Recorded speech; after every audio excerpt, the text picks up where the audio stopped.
Opening of the chapter, our protagonist stated, "Even villains have a class. There are some people who punish the main character by making them suffer until the end, while others disappear after catching the main character's ankle unnecessarily. A loopy and irritating, and it is not even a threat at all.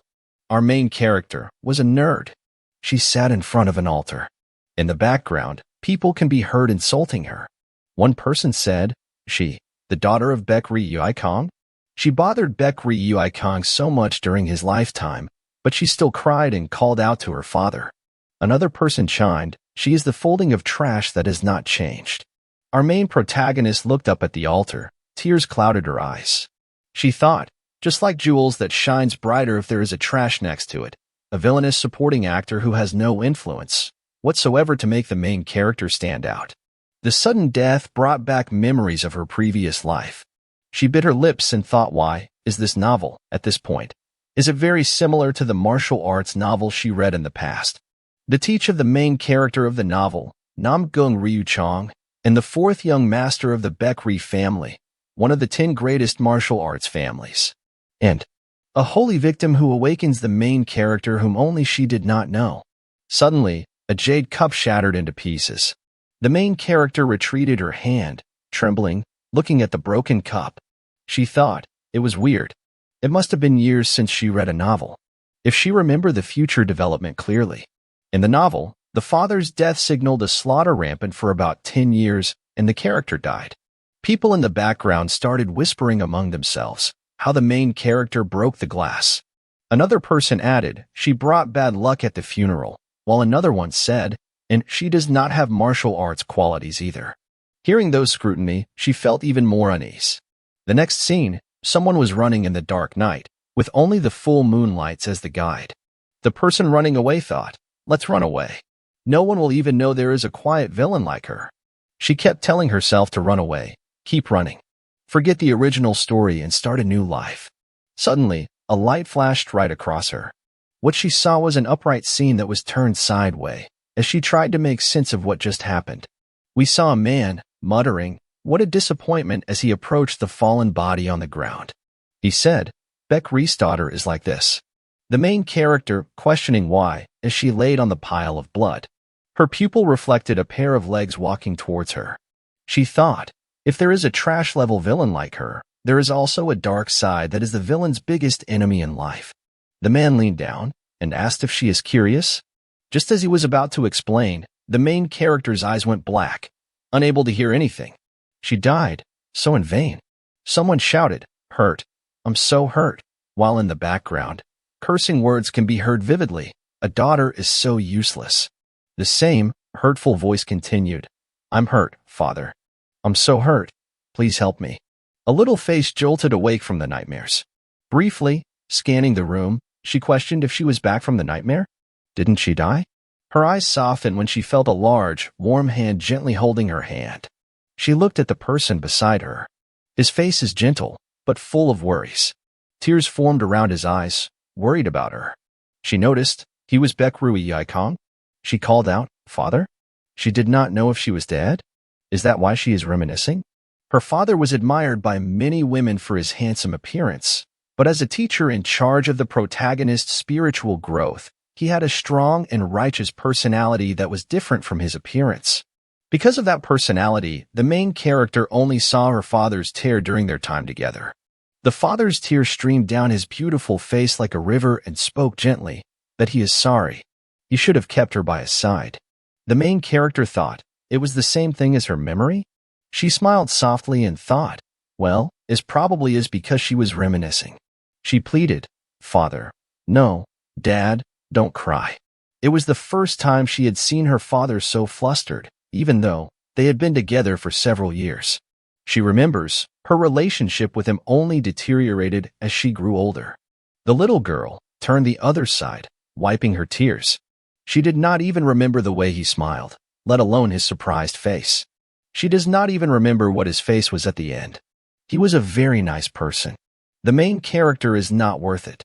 Why did he sacrifice himself? Although he was a character in a novel, he was very clumsy, but he was always sincere to her. She realized it only when he passed away. Her father, feeling more flustered when she cried and wiped her tears. In her past life and present life, he was the only person who did everything for her. After letting out her emotions, she pushed herself up and told him she was sorry for all these times. She turned to look at him sincerely and told him she loves him. At this point, she does not care whether she was reminiscing or whether it is a dream or hell. What does it matter? She finally did what she wanted to do. That was all. He looked so surprised and she was content. She laughed to herself, ha ha. He looked so surprised. Now she can finally close her eyes comfortably. But she fell into a warm, secure embrace. She felt like she is choking. Why does it feel so real? It is the refreshing scent of her father, just like in her memory. The father spoke cheerfully. He thought that she was resentful of him, but it was not at all. He is sorry. All these times, he did not know her heart until now. It was because he was not good enough. Her father kept apologizing, saying sorry to her. This caused her to feel confused. Even in a dream, it is too vivid. Is she reminiscing? Did she really go back in time? Can she be loved this time? Our main protagonist sat up on the bed, pale-looking, with dark bags under the eyes, like she just woke up from a long coma. She jerked up fully. When she heard someone shouted, "Lady!" Looking at the source of the voice came a maid, who seemed like she hated her job. The maid, holding the water basin, yelled loudly, "Wake up!" The maid is Tang Jiam, who is serving our main protagonist, Baek Ri-yun. Maid, Tang Jiam said, "She is washing water. Baek Ri-yun don't need to be served, right?" Baek Ri-yun nodded vehemently that she does not need to be served. The maid sneered at Baek Ri-yun and slammed the door shut. Baek Ri-yun sighed and muttered, "What's the fuss in the morning?" Outside the door, she could hear the maid complain loudly. That. She, referring to Baek Ri-yun, can't hear, no matter how many times the maid called. That Baek Ri-yun just sits on the bed, blankly all day. Didn't she die and come back to life and become an idiot? It will be a shock. She's called internal pained invalid. Baek Ri-yun sighed and thought, I can hear it all. The maid continued, who can even use an elixir for an incapable person? Baek Ri-yun lives in a shabby room with minimal decoration. The atmosphere where everyone despised her. She finally came into term that she is truly back. There was something wrong in martial arts training, where the energy inside the body was not controlled. Miraculously, her life was saved, but the center of gathering energy was shattered. She clenched her chest and still feel pain. She had returned to the point where she became a crippled person who could not use martial arts for the rest of her life. The Baek Ri family is a reputable family of the political faction. Baek Ri Pei Hyok, the head of the Baek Ri family, had 3 wives and 4 children. Among them, the youngest master, born by his 3rd wife, is said to be a talent once in 100 years. He has a beautiful appearance and is gentle, but has an upright personality that does not put up with injustice. From the perfect inside and outside to martial arts. Baek Ri-yun coughed proudly. That is her father, Baek Ri-yikong. Baek Ri-yun got down and walked to the water basin. She is the child her father suddenly brought as his daughter one day. She leaned forward to the basin and saw her reflection in the water basin and thought, wow, she looked like a sick person. Naturally, when she was brought back, the house was turned upside down. A daughter of an unmarried son, moreover, she is an illegitimate child whose mother's origin is unknown. Her grandfather, who had high expectations, was very angry. But her father's stubbornness could not be broken. It was the moment when a child, no one was enrolled in the Baek Ri family. At that time, she thought her father did not like her either. But now, she thought, it is okay as it is not too late. With those small hands, she scooped the water to wash her face, while thinking, there are more than 10 years left until the incident of her father's death. Therefore, she wanted to save him. This time, Baek Ri-yun paced around, in front of the door, frustrated and scared. What if she came all the way here and get nervous? She mustered enough courage and told herself to calm down. She already completed the first step, which she told him, she loves him. Even though it is embarrassing, but she have to save her father, and herself should live too. She continued to self-encourage that she can do it. Something embarrassing to death can't really kill her. Yun, you woke up. Her father called. She pushed the door all the way, looking flushed and stiff. She coughed shyly before running towards her father. But she tripped on a bamboo book that was on the floor and plunged forward, face down towards the floor. Arg. She's falling. Reality did not happen as imagined. Just as she thought she was going to hit the floor, her father caught her. He told her not to run in the room. She felt embarrassed to death, trying to say something to him, but noticed his sunken eyes. She thought she tripped on something and fell. Then she saw books, scrolls, pills, medicines on the floor. A bamboo book? No, all these were, she realized. He stayed up all night trying to heal her. Seeing her expression, the father asked, "What's wrong? Is she not feeling well?" She looked up to him, extended her arms up for an embrace, and asked him to give her a hug. With a warm and big smile, she asked her father, "Aren't you going to hug me?" It surprised her father, but he picked her up anyways while showing a shy expression. A stiff body with an awkward posture, she thought. It felt uncomfortable. It was obvious to her that he has never hugged a child before. But she is no different. Throughout her life, she had never once hugged her father either. Her father asked if she slept well last night. She answered, yes. He asked if she is feeling all right. She answered, yes. He looked away, shyly, and told her not to put up with the pain, and if she has a fever, make sure to tell him. Seeing his expression, she agreed and leaned closer to his chest. Her father said he will send her some medicines. She cringed.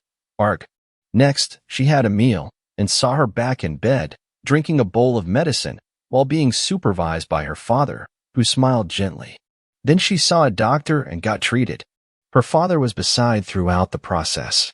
Afterward, she took more medicine, slept a bit, and was given even more medicine.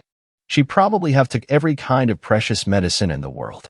After some times, she woke up. She had fallen asleep while receiving treatment. Yun asked where her father is.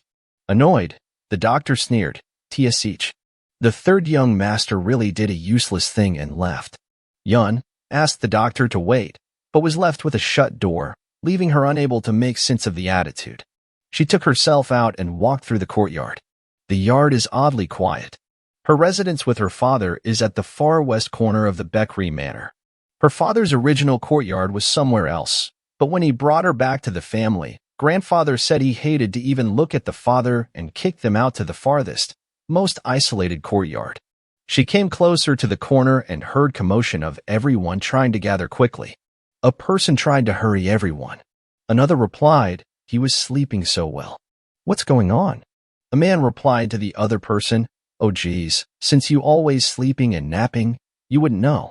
The head just returned a while ago. What? The head? Yeah, since a banquet will be held tonight, the madam has ordered to leave only half of the servants at the residence, while the remaining half must go to the main hall. Who will be going? The servants chattered among themselves. Yun listened to the commotion and thought, grandfather has returned? Bakery Pei Hyok, her grandfather is a man of great talent, who put the previous ordinary Beckery clan among the 10 great martial arts family. He usually go in seclusion all year long for training. When he does come out, he would immediately go on a trip, saying that he needs some fresh airs. Even in the past, when she lost control of her energy, grandfather was traveling. It then occurred to her, if he's already back from the trip. Damn it, it was today. With her frail, small body, she started running like her life depended on it. The incident that made grandfather really start to hate her and her father.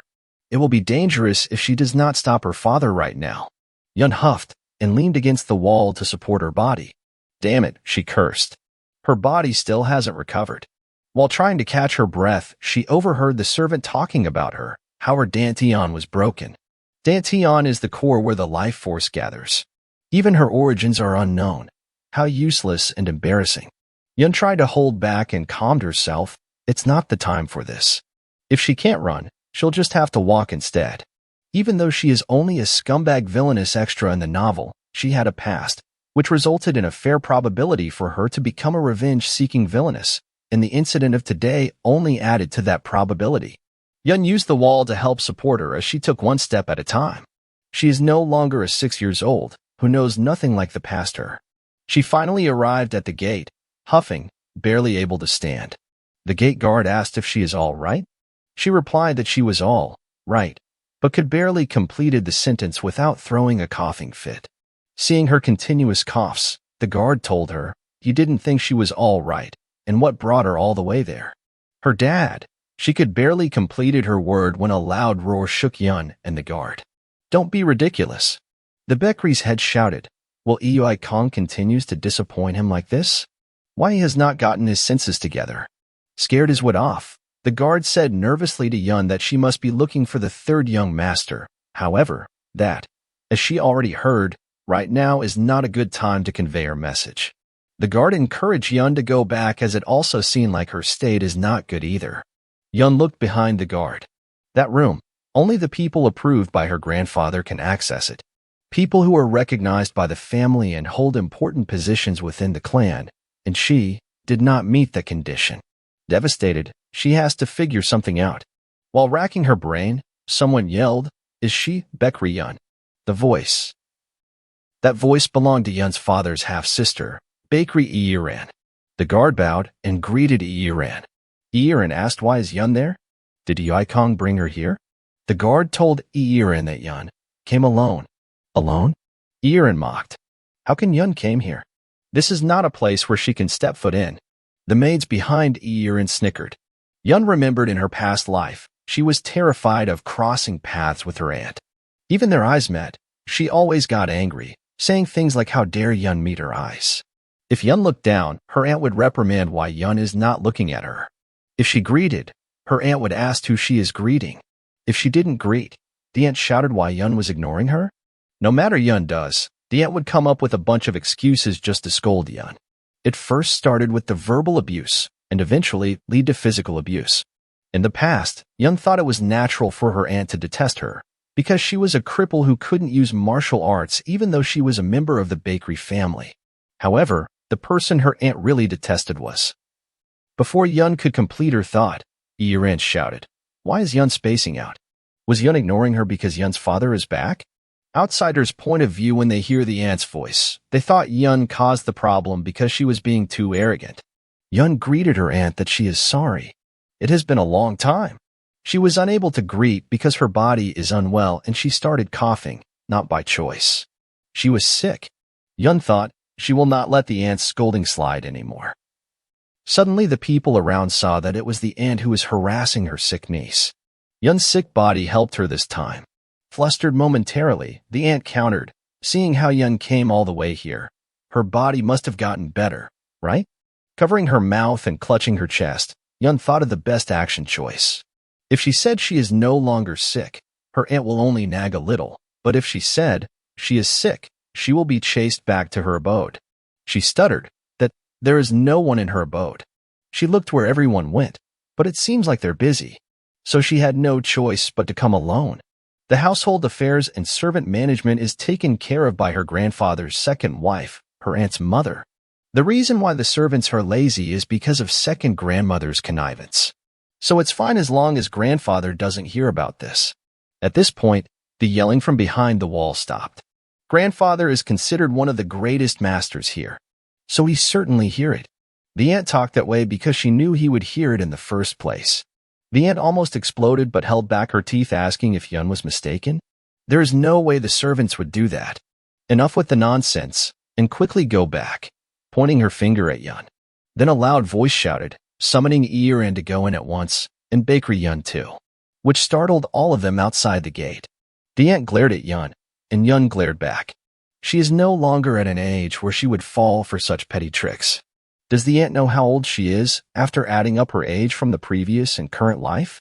Yun thought. Inside the grandfather's abode, he sat majestically, exuding suppression aura all around, frightening the small, frail Yun. She understood what people mean when they say her grandfather is able to kill people with his aura alone. She lifted her head up to see her father kneeling in front of her grandfather. Father. Her father turned around and saw her looking nervous. She knew the atmosphere isn't good. The grandfather shouted, "Why was Erin there?" Erin replied nervously, since her father has returned. As a daughter, she came to greet him. Greet him? Erin's father questioned. The aunt used Yun as a distraction, asking Yun to pay her greeting together with aunt. Yun knew the game. Her aunt was using her to get her grandfather's attention. Yun and her aunt saluted her grandfather. The grandfather stared at them almost as if he was looking for any ulterior motives. He asked whether they are done greeting. Erin answered, yes. Grandfather ordered his own daughter to leave, since he already saw her face. Surprised, Erin asked, what? Her father said, did you not hear me? Nervously, Erin denied, but proceeded to ask why her father was being that way. Her other older brother, whom was seen standing next to her father, shook his head silently, as he himself looked nervous at his idiot sister. The father asked, since when Erin have the right to come into his room? Unhappy with her father's attitude towards her, she yelled, father. Angered, her father released his oars and shouted, is her attitude that of someone who possesses the last name Bekri? Erin kowtowed on the ground and apologized that she was in the wrong. Her father crossed his arms and shook his head to the side, ignoring her. Yun, as a witness, thought, grandfather is famous for hating things being said twice. Erin clenched her teeth and signaled her brother to help her. Her brother cleared his throat and chided, Erin has probably realized her wrongs now. Erin agreed readily that she made a mistake. Before she could finish, her father told her to shut her mouth. Leave with no choice, Erin excused herself and left the room. After the door was closed shut, what remained was Yun and her father, whom was still kneeling on the ground, and those who were given permission to enter the room. Yun thought, if she said something out of line, she probably would end up like her aunt too. Suddenly, a boy asked if Yun is okay. Will she be okay to be wandering? His name is Bekri Myung, the son of Bekri Eemuk, whom was standing next to the patriarch. Yun's uncle Eemuk signaled his son to go to him and asked Yun to go over too. Eemuk was a benevolent character who received acknowledgement for his ability to do work impartially. Yun's impression of her cousin and the first grandson, Bekri Myung, and eldest uncle, Bekri Eemuk, looked exactly alike. Yun took steps forward, but not towards her uncle and cousin, but kneeled down right next to her father, causing everyone to be surprised. Yun knew that if she foolishly went at eldest uncle's side, she would have gotten an earful from grandfather. From what she saw in her past life during her father's funeral memorial, she overheard her eldest uncle and aunt talking about her father. The aunt said, cheerfully, she knew from the moment Kong acted arrogantly just because he could wield the sword slightly better. She knew he would hasten his death with his own hands. With no remorse, the eldest uncle replied to not make it too obvious. They just have to quietly secure their share. Yun knew their intentions are no different from ants. Yun suddenly clutched her head, almost falling out of balance. Her father was quick to come to her aid. He told her to stand up since the floor is cold. Yun thought, she is not physically well. It's hard to balance herself. Her father had already turned to plead with her grandfather that she is not feeling well, but her grandfather told him to shut up. He wanted to argue back, but felt a small tender hand resting on top of his hand, as assurance. Her grandfather noticed this small gesture as he observed both the child-parent pair. He asked Bekri Yun if she know why Gang is kneeling in front of him. Yun replied that she does not know. Grandfather asked, if she don't know, then why is she kneeling? Yun gathered her thought and answered, she heard that before she was born, her father never disappointed grandfather. She figured that was her fault. The grandfather raised his hand to give a task. Since Yun speaks so well, and since she is present, he will ask her directly. A servant brought a gorgeous box over. Yun automatically knew what is in it. It was the 1,000-life gold elixir. A shiny golden pill nestled elegantly in the box. Yun's eldest uncle turned to her grandfather, surprised. Her cousin proudly volunteered to tell Yun about it, since it has not been long when Yun joined the family and would not know what the 1,000-life gold elixir is. Yun thanked him, but said it is okay. She has heard of it. It is a medicine that can revive even dead people, right? She asked. Grandfather nodded his head as he stroked his beard, while her cousin looked shocked. He applauded that she knows it well. Yun smiled and thought, he can't hide his expressions well, since he's young, very young. Then she thought, well, to be honest, she is not sure if she can hide her expression well either. Grandfather answered, she is right. It is an elixir that can revive a dying person with just this one pill. The recipe for this pill has disappeared, so there are not many left in the world. It's a pill that cannot be brought even with 1,000 gold, and he was only able to obtain it through serious luck. Then grandfather's tone changed to reprimanding that Kong asked for medication to cure her, pointing his finger at her. He asked, does she think she is that valuable? Yun's father was about to retort, but she patted his hand to back down and replied a firm yes.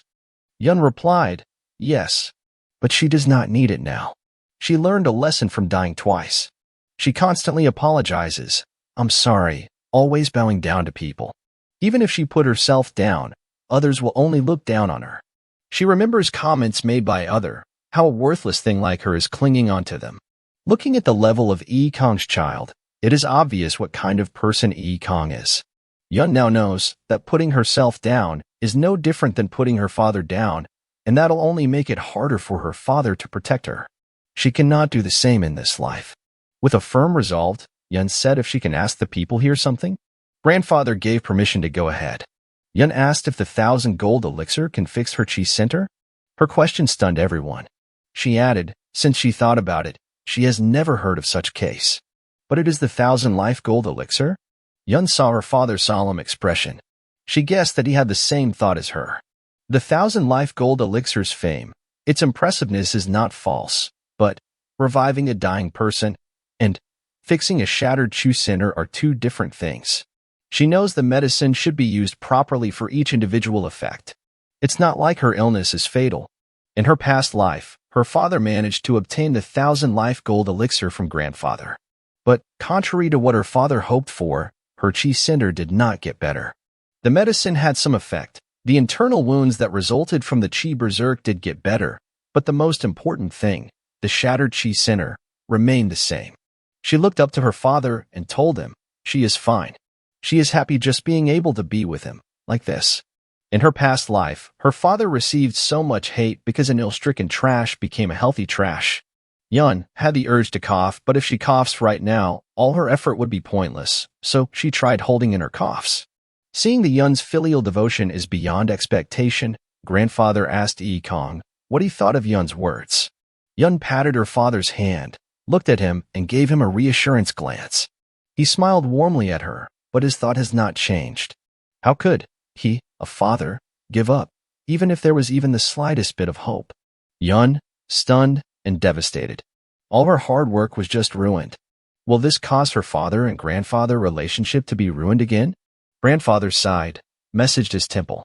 His son is as stubborn as a mule.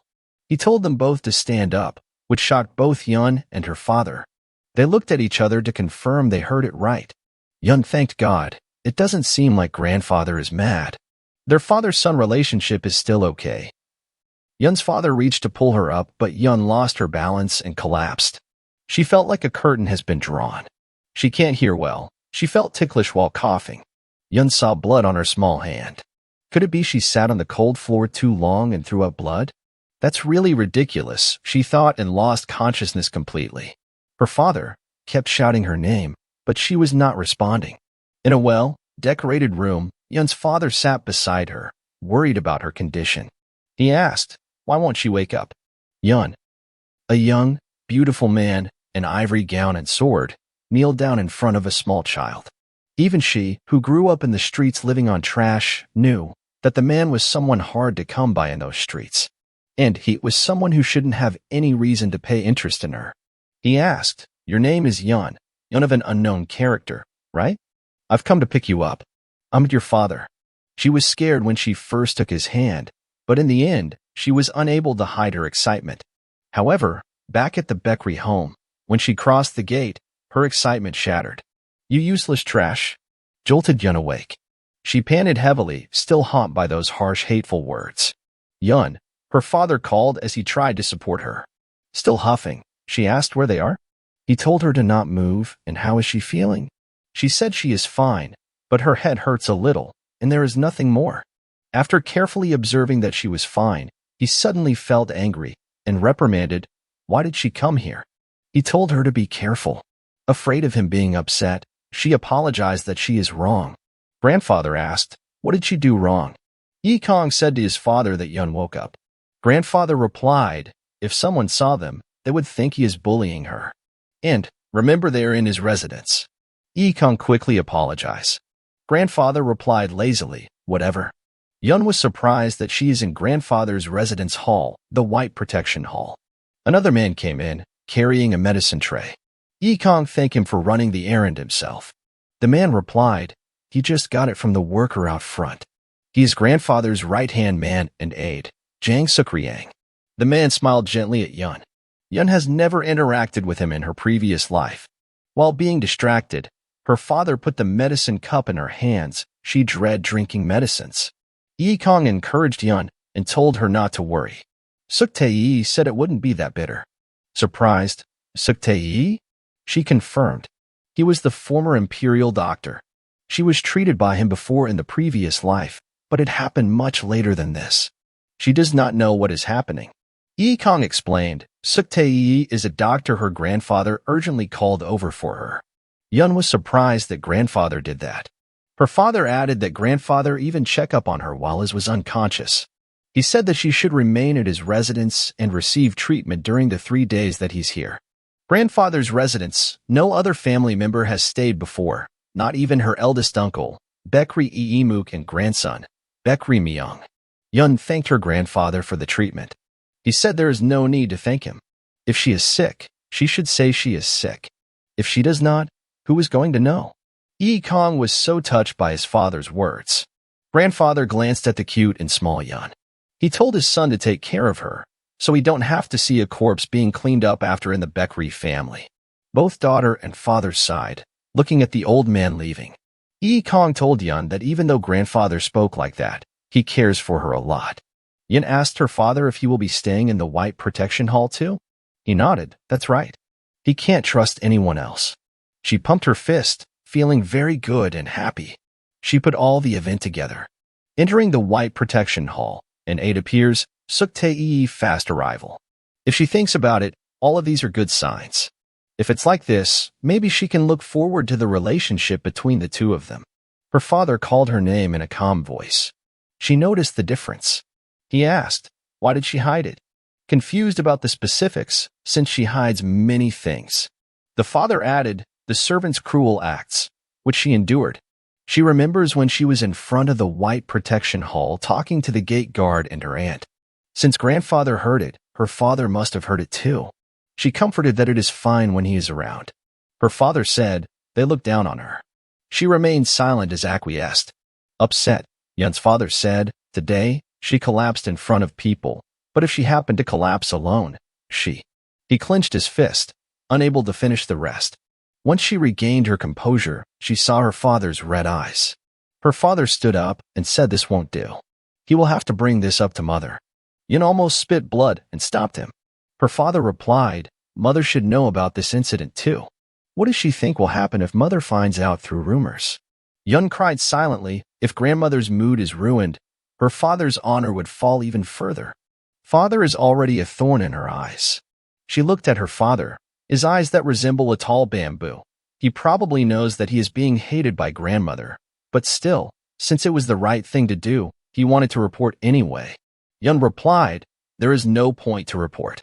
This is something that cannot be solved with just grandmother punishing the servants. Yun's father replied, of course. She explained her viewpoint.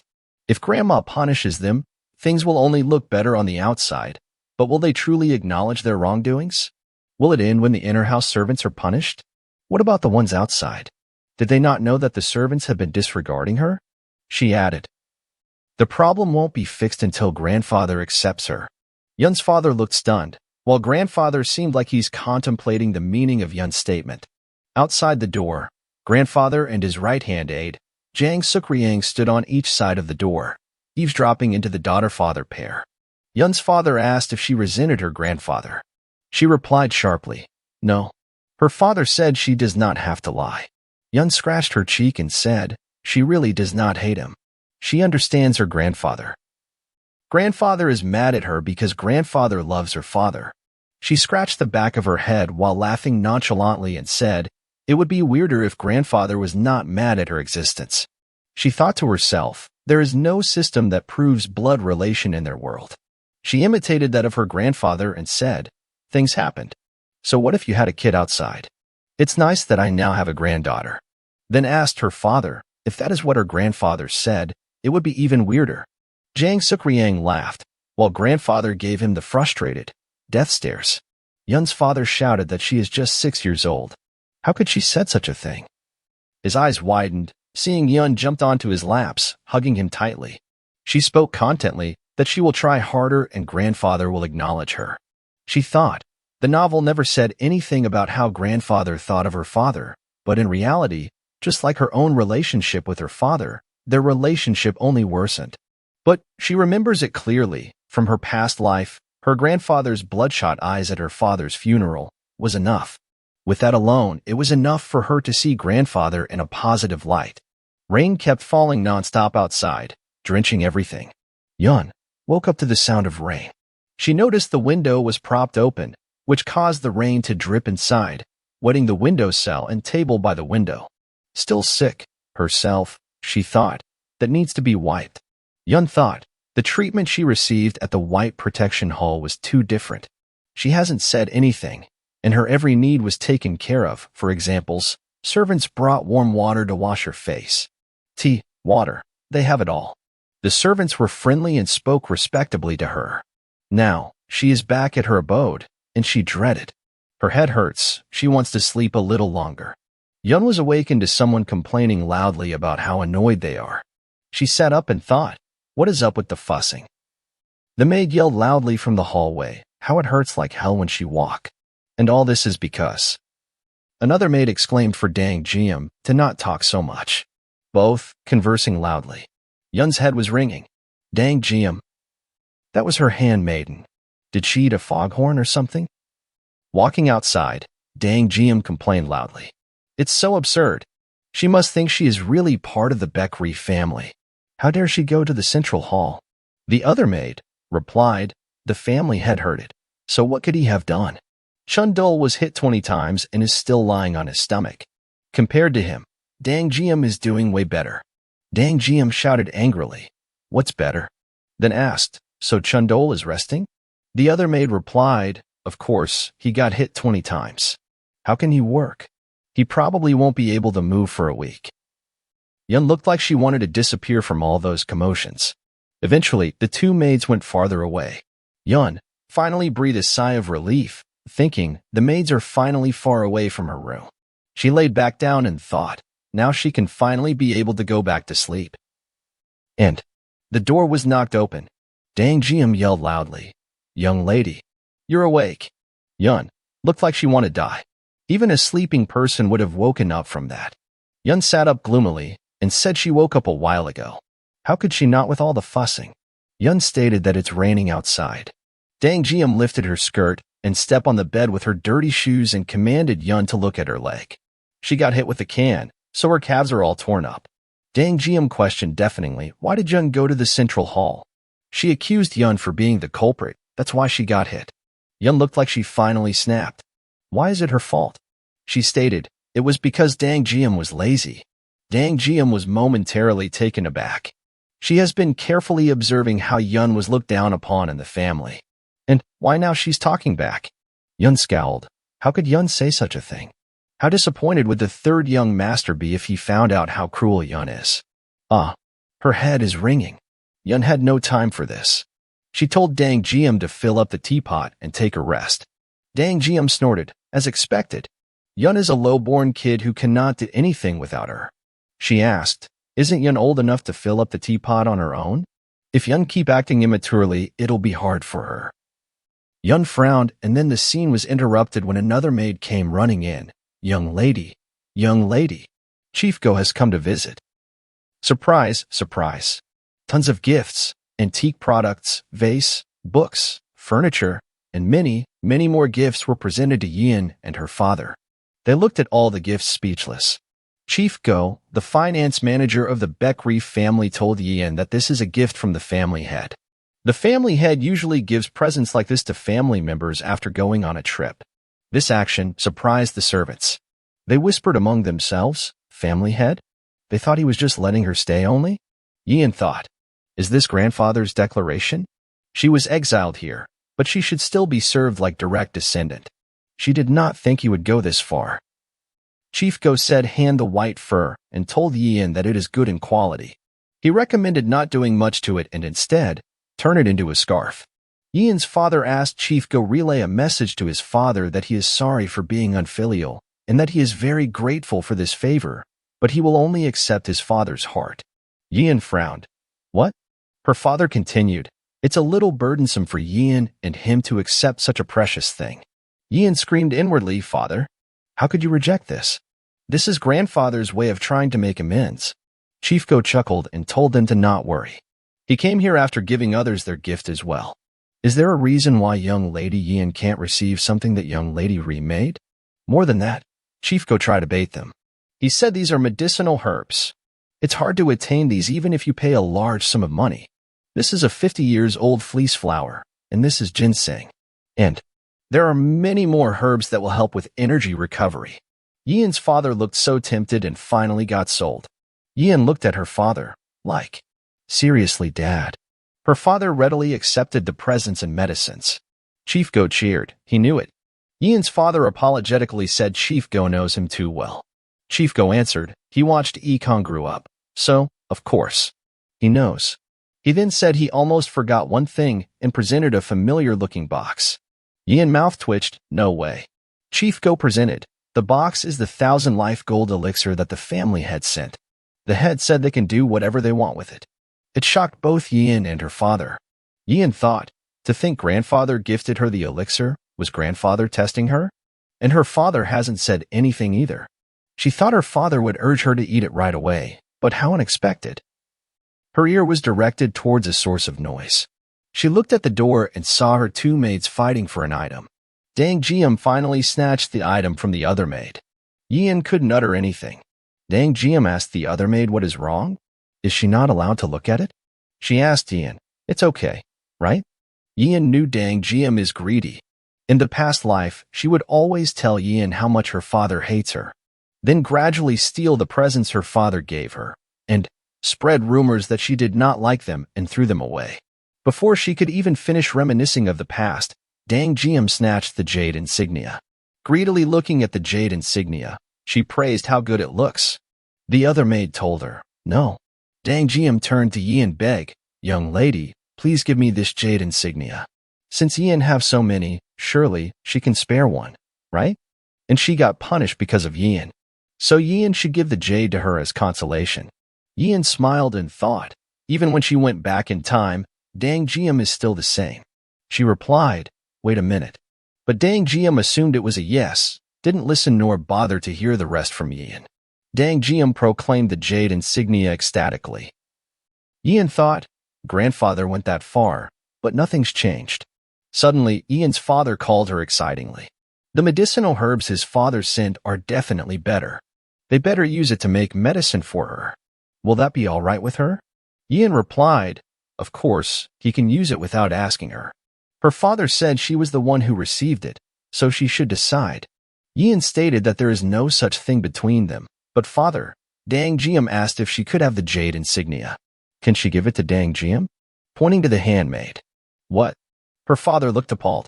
Dang Jiam thought, shit, I'm screwed. Yian replied innocently, Dang Jiam said she wants it in return for getting punished because of Yian. But these are all presents from grandfather, right? She doesn't think she can just give them away like this. Her father questioned sternly, what is the meaning of this? Dang Jiam got punished because of his daughter? Dang Jiam anxiously remedied the situation by shifting the blame to Yian. Young lady, what are you saying? She has never said that. When did she say that? With an innocent and cute expression, Yian replied, you did say that though. You said since I have so many, I could spare you one. And that you got punished because of me. Since the morning you said you couldn't work because it hurt. Young lady, Dang Jiam shouted anxiously. Maddening aura enshrouded the room and Yian's father commanded the maid to lower her voice. Glaring dagger at the maid, he instructed, Yian may be young, but she is someone Dang Jiam serve. How dare she raise her voice? Dang Jiam kneeled down and admitted her mistakes. She committed a sin that warrants death. Yian's father did not budge and still staring dagger at the maid. His brows narrowed sharply, full of anger. Dang Jiam trembled in fear of the consequences. Yian's father's expression has not changed a bit. Tears formed on Dang Jiam's eyes, uncertain of what her fate will be like. She continued to tremble in fear. His fist clenched tightly and finally let out a sigh and determined a punishment for her.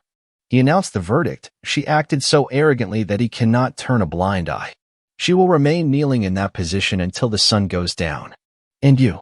To the other maid, he ordered her to watch Dang Jiam and make sure she properly serves her punishment. The other maid accepted the order. Yian's father lifted her up and stormed off, slamming the door shut, leaving the servants trembling in fear. The whole time, he had a sour expression, heading all the way to his residence. She sat on the bed, watching her father pace back and forth thinking of what to ask. He then finally asked, "Does her maid usually act like that?" Then he took his question back and told her to forget it. He put his hands on her shoulder and spoke directly to her, that she has no need to feel guilty over this incident. The maid was punished because she was negligent towards her duties. Does she understand his message? She nodded her head that she understood. With a guilty look, her father said in order for this to not happen again. She can see guilt in his expression. It was the first time she saw him like this. She finally understands. Her father was too busy trying to keep her alive that he did not have time to pay attention to her surroundings. She thought, they both are such a clumsy child-parent pair. That is all the more reason why she wanted to live a happy life with her father this time. "Young master," a servant interrupted them. His name is Eon-du, her father's servant. He spoke through the door and reported that he has organized all of the presents that the family had gifted. Where should he place them? Her father told the servant to leave the medicinal herbs in his residence and place the rest in Yian's. Then he retracted his words. He turned to Yi and told her, no matter how much he thought about it, he is concerned. She waited for him to say more, but he just looked at her hesitantly, battling within himself how he should put things into word. She thought anxiously, what is it? What is he about to say, and how serious is it for him to be hesitating? Finally, he asked, why don't she stay with him in his residence? Pardon? She asked. A little flustered, he replied, only if she is okay with it. He is not forcing her. He reasoned, his residence is big, so he should be able to prepare a room for her right away. Usually a child stays with their parents until they turn 10. Although their residences are close and barely apart from one another, it is still in different buildings. Normally, at her age, one should be living with their parents. He just thought when she first came, she felt awkward with him, so he asked for a different residence. Eon-du stood at the door speechless at his young master. Yian was so shocked, for it was the first time she saw her father talk so much. Her father thought, no matter how he thought of it, he thinks it would be best for them to live together. The closer they are, the better, so he can look out for her. And since her body isn't in good condition either. Yian thought, goddamn, he is not done yet? If this goes on, her father's rap won't end. Her father continued, there are a lot of pros, so even if she felt awkward with him. Yian said loudly, okay. Her father paused to make sure he heard it right. He asked, you're okay with it? She replied, yes. She liked the idea. He smiled brilliantly, picked her up, and brought her to his embrace excitingly. He thanked her for agreeing. He had the happiest smile while hugging her. To her, she is not really sure. Her father was considered a strong master in Mirim, but to feel so anxious as he asked his daughter about her thoughts. But, regardless, her heart feels ticklish. Her father began to glow upon hearing her words and ordered his servant to prepare a room for her. His warm embrace, his happiness glow, made her very, very happy. That day she thought she could smile the entire day. In another residence, we can hear angry complaints. She thought, how absurd. It hasn't been long since mother gave a punishment, and yet he gave one again? People have started to talk about it. How the lady of the house's actions wasn't enough such that Beck Yi Kong got angry at a servant again. Erin complained angrily. Yi Kong is ruining mother's reputation. Is her mother going to leave him be? Erin questioned. Her mother, lady of the Beckery family, named Sundan, who told her to not be so rash.